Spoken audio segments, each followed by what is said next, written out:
This is about the Jack Smith scandal. There, we found out he had targeted 8 U.S. senators, 1 member of the House of Representatives, by seeking their phone logs. And fortunately, for some of the senators, like Senator Ted Cruz, AT&T was like, you know what?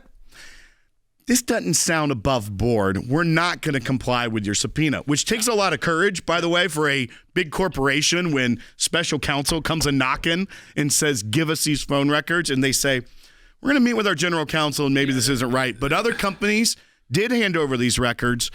But Jordan, let's talk with Ben now and talk about, one, some of the actions that have happened recently that could combat this and what we need to be doing. So Ben, our folks know that we filed the FOIAs on behalf of many of these senators who we know were targeted, including people like Ted Cruz and Marsha Blackburn and Lindsey Graham and Bill Hagerty. And then they got kind of put forward with this piece of legislation that was dropped in on how they could further take action against bad actors at the DOJ and FBI retroactively, but also in the future. This also dropped in the House bill. House wasn't really happy about it, mostly because there wasn't a lot of discussion about the $500,000 penalty per illegal action that may be found in court. What we found is that most senators, and this is, I want to say this right off the bat, Ben, because I think it's important.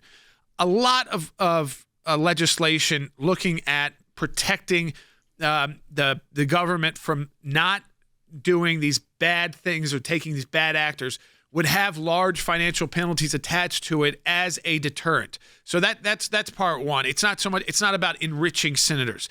But part two is, if the $500,000 became too distractive, we're totally fine with taking that out and just focusing it on both the again, getting relief. So whether that's injunctive relief, ultimately consent decrees, things like that, but also discovery, kind of because discovery would allow this information to get out quicker than even a FOIA process. So what we're hoping is that in the House, and listen, they can adopt this to cover themselves as well, that they keep the key cause of action for groups like the ACLJ so that we can represent these senators and get this information out to the American people. I do hope they keep that provision, Jordan, even if they need to fine-tune a few things like the damages amount or increasing the applicability of whose data is protected. Fine-tune it, tweak it. That's kind of what happens in the legislature. It's part of the process. But at the end of the day, that provision is an important one. And as we wrote about recently, it is not even that it has to be the complete and total fix. There's a lot of work, as we know as well as anybody, that needs to still be done. But this is a big step. It's a good step. It's a step in the right direction. And I do hope that they'll hang on to this so that bad actors within the government sort of abusing that, that badge, that shield, with the full weight of the federal government, they're using that to violate constitutional, and if this passes, statutory rights. We need to increase accountability however and wherever we can. This is a big step in that direction.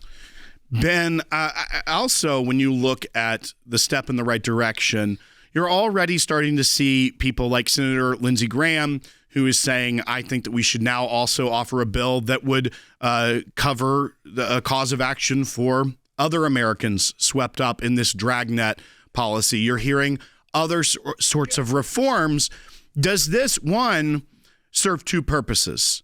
One, it allows quickly the American people and the oversight of Congress, by using the court system, be able to get individuals and bad actors like Jack Smith into depositions, into discovery, into things like that, to get to the bottom of what really went on, as well as open the door for discussion in places like the House of Representatives, which is, as we've seen, been a little unruly of late.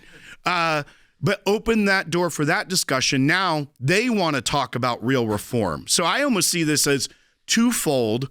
It helps us get us in the door quickly while it's still relevant to go after these people, as well as open up the conversation for broader reform. I think that's completely right.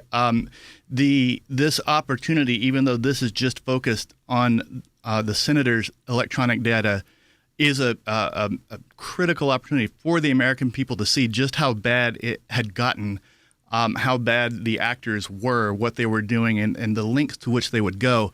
And just to make a point here, Will, if they're willing to do that to sitting United States senators, you don't think they're willing to do that to you?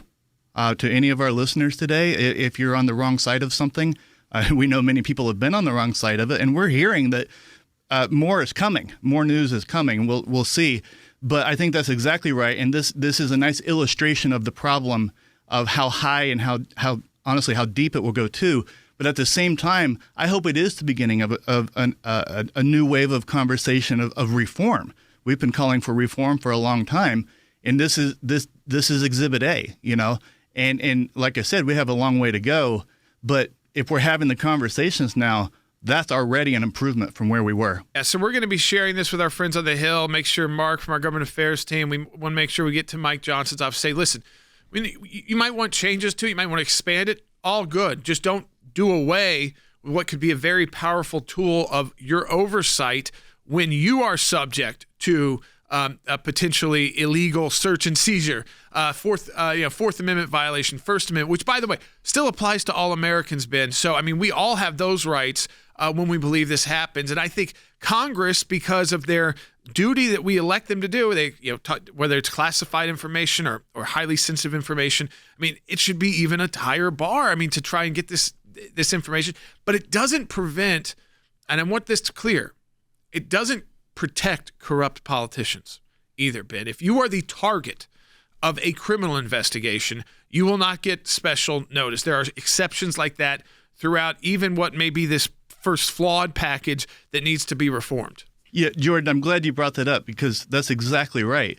And because people who are opposed to this kind of accountability could easily, even accidentally, fall into the misperception that this is protecting, it's kind of some kind of inside protection deal. No, it's as clear as could be in that provision, as you know, in the first days that we went over this together, that the provision that clarifies specifically if a senator is a target of an investigation, and that's a term of art for investigations, there's a definition for it, but it kind of speaks for itself.